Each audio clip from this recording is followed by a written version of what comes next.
Good morning, hello, and welcome back to another CoasterCastle video. As you can see, we are in a slightly themed room. This is the Colossus Shark Cabin here at Thorpe Park. There you go, I've just spoiled where we are in the video, but you would have already known from the title that we are at Thorpe Park. But yeah, we are back at Thorpe Park. The original intention of this visit was not just to be at Thorpe Park. We are here for the Ghost Train behind the scenes VIP tour. That will become a separate video to this one just because we obviously like the Chesington one. Keeping them separate just so you've got more content to sort of see, and also if you just want to see tour content then you can go and check that out, and if you want to see the day as well you can check this one out. So that's why we've split them up. I think the other one we didn't do that with was the garden tour because we didn't think we were going to make any content, and suddenly we had more content of other stuff, so you ended up with one line, 2 in 1. But yeah, we are here. Just had our breakfast over in the Vibes Bar and Kitchen, and again, another really nice breakfast. The staff in there are really good as well. Like magic. The check-in staff yesterday evening, the evening, you know what I mean. The check-in staff in there were really wonderful. There was a lovely lady in there last night. She was amazing, like really great with us. And then this morning again, the lady managing the breakfast team, really lovely woman. You know, very happy to meet everyone and help out and stuff. And all the staff in there were really on the ball. Like, they were picking up your plates before you'd even, like, considered it, you know, being done, sort of thing. Yeah. They were really efficient. Yeah, they were on it. Which is great to see. You know, very efficient, cleaning those tables pretty quickly. I mean, it wasn't, like, overly busy. Like, they didn't need the tables to be cleaned that quick, but they were really on the ball, ahead of themselves, which was really good to see. As for hotel guests, we get an hour fast track in the morning, which will help us access a couple of those coasters that are going to get a little busier later on. However, due to us staying in a themed cabin as well, we get a coasters fast track, which is all coasters minus Hyperia. Obviously, you know, unless you stay in the Hyperia room, you will not get a fast track with Hyperia on it, or unless you're buying the, I believe it's the Ultimate Plus fast track at the moment. I might have got that wrong, but I'm fairly sure it's the Ultimate Plus one. But got a little bit of time before park opens, but what we'll do obviously then is we'll head in. I don't really know how much is going to be in this video because I mean we did the Thorpe Park vlog a few months ago, not too long ago actually. I think like 2-3 months ago maybe, can't really remember. But there will be some Fright Nights updates in this video. As we know, Fright Nights reveal happened the other day, so we've got a few little updates there. I mean, there's not much different this year. As we know, the lineup for the mazes is the same as last year, so we've got the return of trailers, Stitches, survival games, and Deadbeat, which is cool because we never got to experience Deadbeat because we didn't do Fright Nights last year because we were just busy with everything else. There's obviously the return of the Crows and Walking Meadow and Lucifer's Lair. Creature Campus returns with a new shock to system show, which I believe is going to be the inclusion of sort of Frankenstein. Yeah, Frankenstein, zombie-esque kind of Frankenstein characters. I do feel like the show has gone on long enough personally. I don't really enjoy that show personally, so the fact that it's still going is a bit of a, why is it still going? I know a few other people have been a bit concerned about the fact the lineup's the same, but we'll probably get to conversations about the mazes more when we're in those construction areas on the park. And they do have that new scare zone as well, so we might try and work out where that could go. We might have a little play, see if we can come up with potential places for that to go.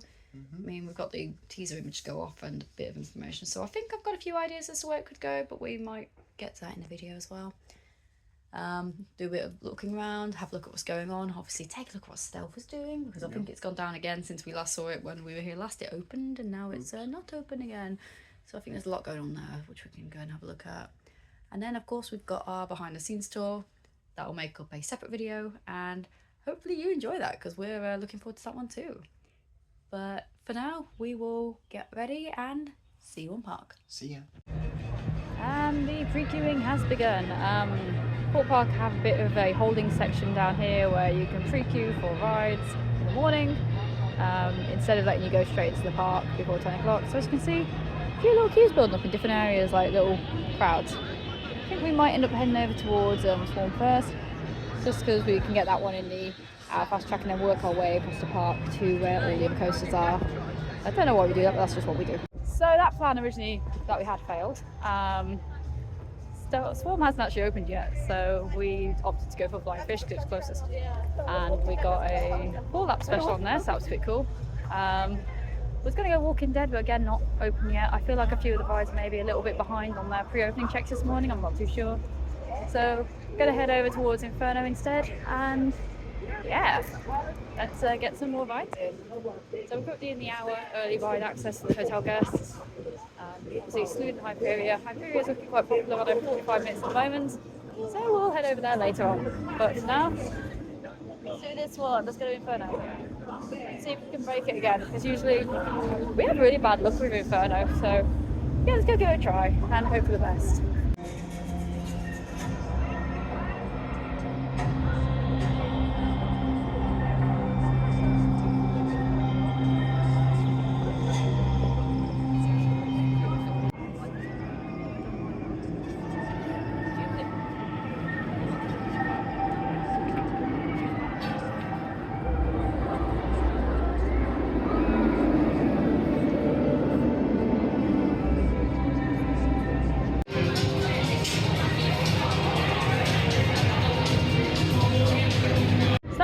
A really interesting thing as you leave Inferno is they've got a links pop up there where you can get a sample of one of their fragrances and this card, which has given us some other sample scents to try out and stuff.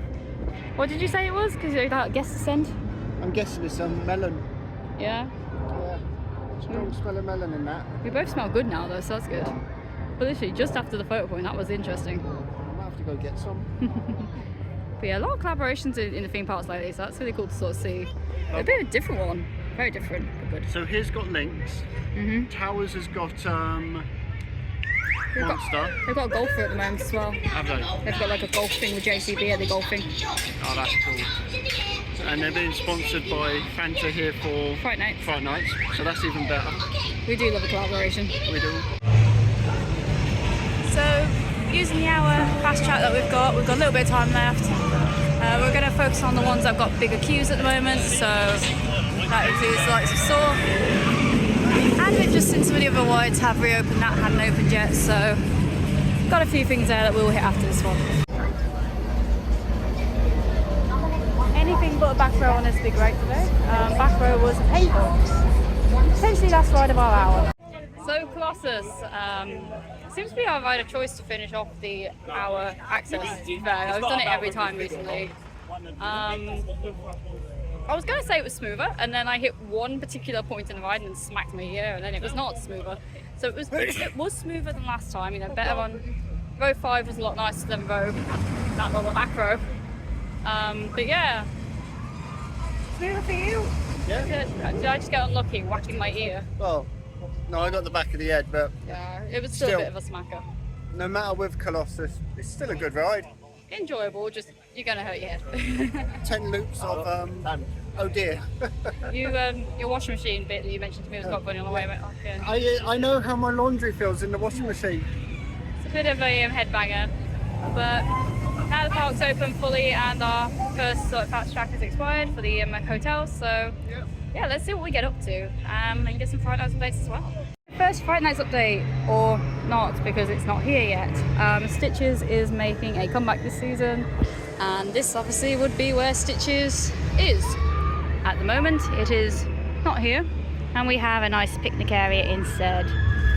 But Stitches is really enjoyable. I mean, we really enjoyed it, and hopefully we'll see it back this year with some variations and changes, potentially some new scenes. I feel like that would be really quite good, because I know a lot of people are saying that they're a bit concerned about how a lot of the sort of mazes are obviously unchanged. So some new scenes in Stitches, maybe some new toys would be really cool to see. I mean, I'm a big fan of Toy Box Horror anyway, so it's my kind of maze, and I'm just really happy to see it back.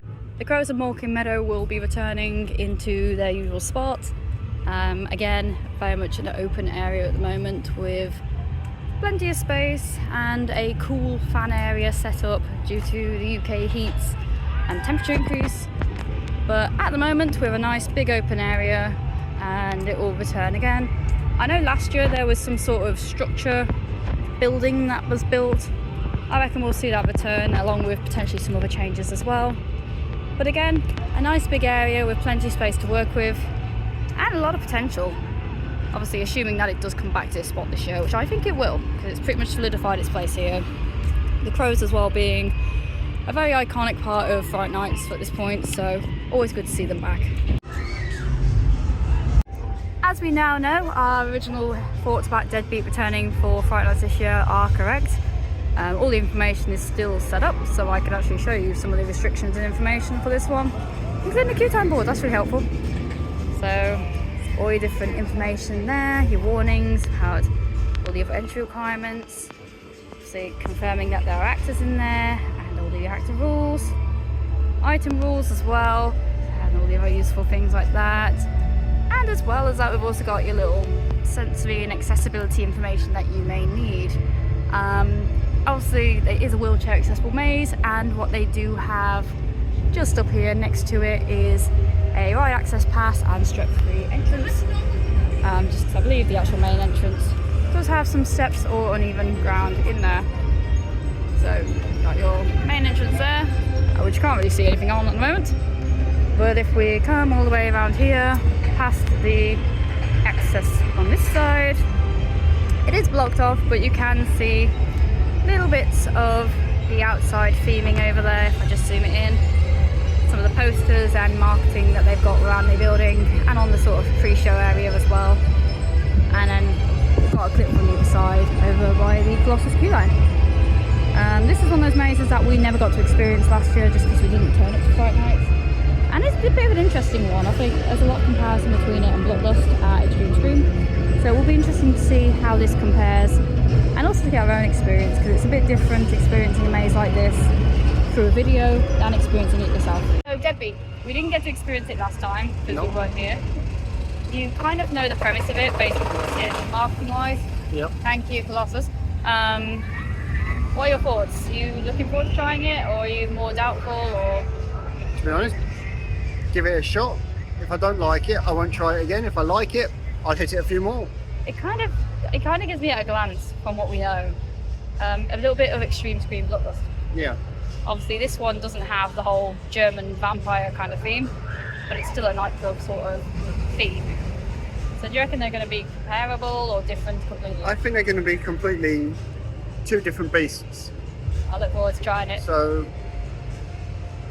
we'll go in open-minded, quite chill, quite happy.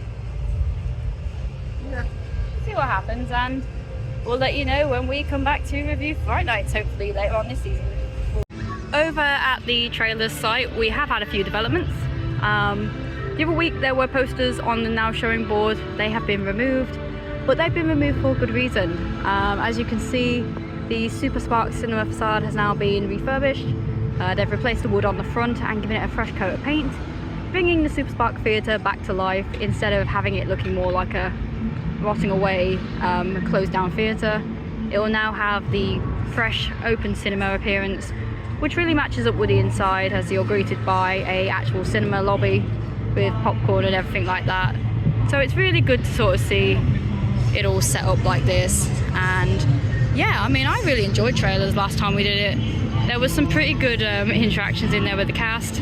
It's a good maze with a lot of variety of different scenes and different character types.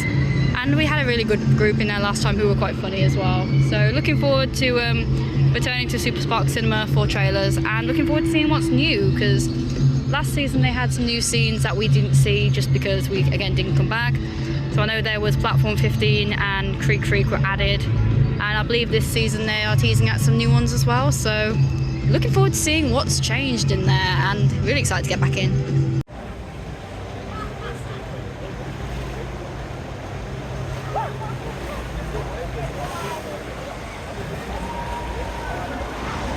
And I know I said stealth wasn't operating again, but it is now operating again. It's a bit of a yo-yo this ride this season, on and off all the time. Rumba Rapids, good fun as always. No ride photos today, unfortunately, due to an issue, but I did notice that it does feel like it's a lot more floaty time in the one section just round by the bend before you go back into the camera section. Like, we were floating there for a lot longer, I think. Felt like we were there a bit more. The waterfalls are on. I don't remember those being on last time we came. No. The waterfalls are on, so that was pretty fun. And as I just said there, stealth is back up and running as well. Bit of a yo-yo ride that one this season. It's up and down all the time. Doing a lot better than Vita, unfortunately, because obviously Vita at Alton Towers hasn't really been open at all. I think it opened one day maybe. Don't really know, I've lost track of it, but Stealth is up and running at the moment. People are pretty happy about it, so that's always good. But I'd say it's a pretty busy day on parks today, but the operations are doing quite well. It's not, I'd say it's busy, but the operations are doing well. But then again, I'm saying that as we're in a section where there's not many people. Oh. But it's pretty good numbers on park today, and most rides are running 2 trains. Like, they're really pretty smooth operations, and everything's now opened up as far as I'm aware. If I remember off the top of my head about checking. Yeah, most of it is. So yeah, it's going quite well. So let's go to some more rides and see what we can discover. It's reopened. 50-minute queue at the moment, very popular. Thankfully, we have our fast track from the Colossus cabin, which we can use on this one, making our life a little easier. As we have had confirmed again, Survival Games is back. So the Yvel Assassins will be back to challenge you again this season. I know there's been a few changes over the years. Last year they added some new scene at the beginning with a survivor. I know there's been other changes, like they had originally just the red shirt assassins, they then went to the black, and they've now introduced some orange ones, I believe. So I reckon this year may have a few more changes inside. We only had one run last time, and it was an okay run, but I'd like to see what they do next, and I'm hoping for a better run this time. I do have a little love for the designs for Survival Games. I have obviously made my own assassin character called Navigator. I'll put her on the screen up here somewhere so you can see what she looks like. And yeah, I'm quite a big fan of the designs they use in this maze. We do quite enjoy our contact mazes. I love that kind of multi-route option as well. I do just think they can be quite hard to get that sort of equal experience for everybody, or the intensity that each person likes. So for me, I'd love a more intense hands-on version. I don't know if they were able to do some sort of like extreme version of Survival Games or something. Or something like that would be quite cool, where you can have a more guaranteed hands-on experience. Because I know some people we know have been in and out in like a couple of minutes and really felt underwhelmed. But for us, I'd love to have a bit more on the experience. You know, I just want to be in there a bit longer personally. But I do love our contact experiences. I think they're quite enjoyable. So one of the things we have been trying to work out is where the new scare zone could be going, and we feel like this area could be a pretty good candidate for it. You know, next to Storm Surge, you've got these little paths here. There's actually a lot of space in this area as well, and we're not fully sure. The other area we did pen was potentially where they did Death's Doors over in by Nemesis Inferno, and we also penned the potential idea of having it near Big Easy Boulevard, as there's a few street areas there, and the image that we saw for the promotion kind of reminds me of a street sign, but obviously you do have Lucifer's Lair in that area, so we could be wrong on that again. But what do you think? Where do you think the new scare zone is going to be this year, and what are your thoughts on another scare zone comes to the park? Now, I don't know about you, but I feel like the Big Easy Boulevard area would be good for maybe a Mardi Gras event, given the fact that it's plastered all over the walls in the decoration of the area. Obviously the park used to have a Mardi Gras event, which then got taken away as part of the entertainment's cutbacks, but with changes happening to entertainments across the Merlin estate and the introduction of RWS, could we see Mardi Gras make a return? I would hope that they do consider bringing it back, considering, like I just said, it's all over the walls in the Big Easy Boulevard area, which is designed and would be perfect for those events. Maybe the return of Carnival as well. I know a lot of people really enjoyed Carnival, but what do you think? You know, should Mardi Gras return? Should all the other events return? Would you add a new event? What event would you add? So, as you can see, the blades are not spinning on a saw, and the cars aren't going anywhere. Interesting story time! Yay!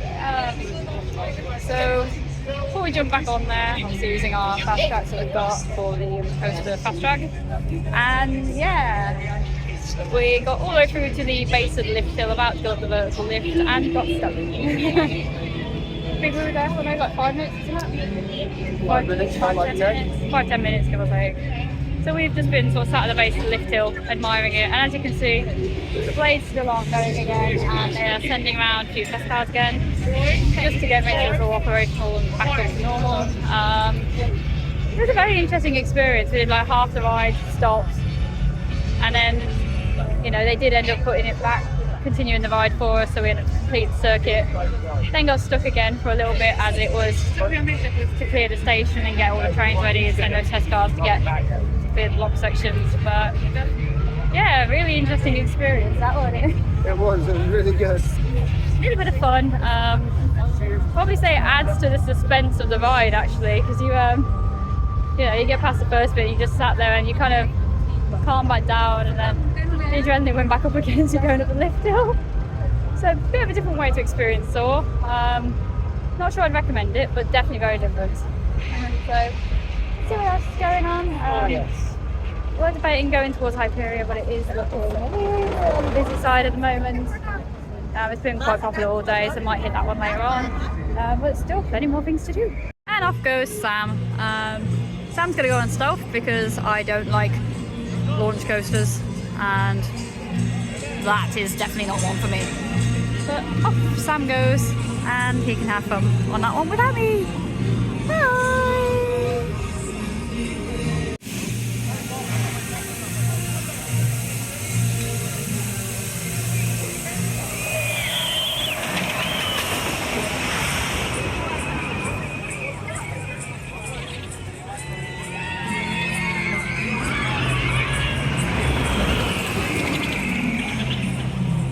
Did you enjoy the stealth? Yes, I enjoyed stealth. Throws you. You're on stealth in under 5 minutes, back off it in under a minute. Well, up and over is nothing. The full stop it sends you is great. Do you think it's got long left, really, honestly? The amount of downtime it's had? More than likely not. But it's going to be a large footprint to fill. We'll see where it goes. So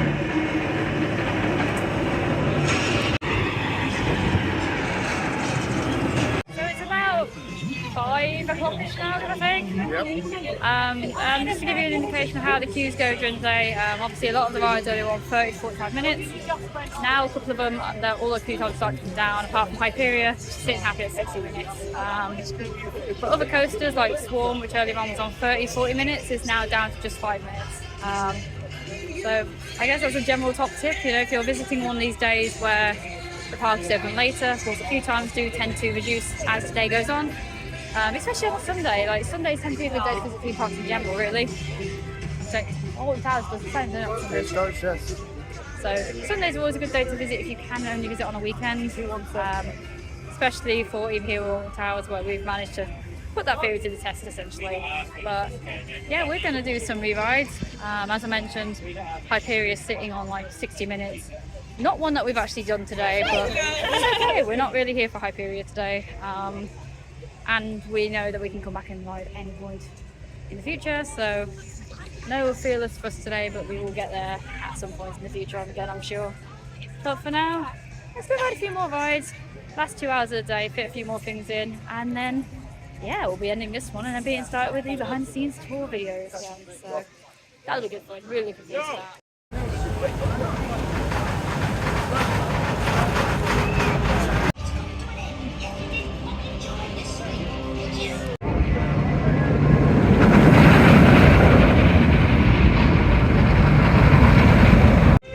So after being suitably concussed for the second time, you'll know what I mean if you ring closest, it's a bit of a headbanger, that one, and it's continuing to be a headbanger for me today apparently. 2 times, twice a concussion.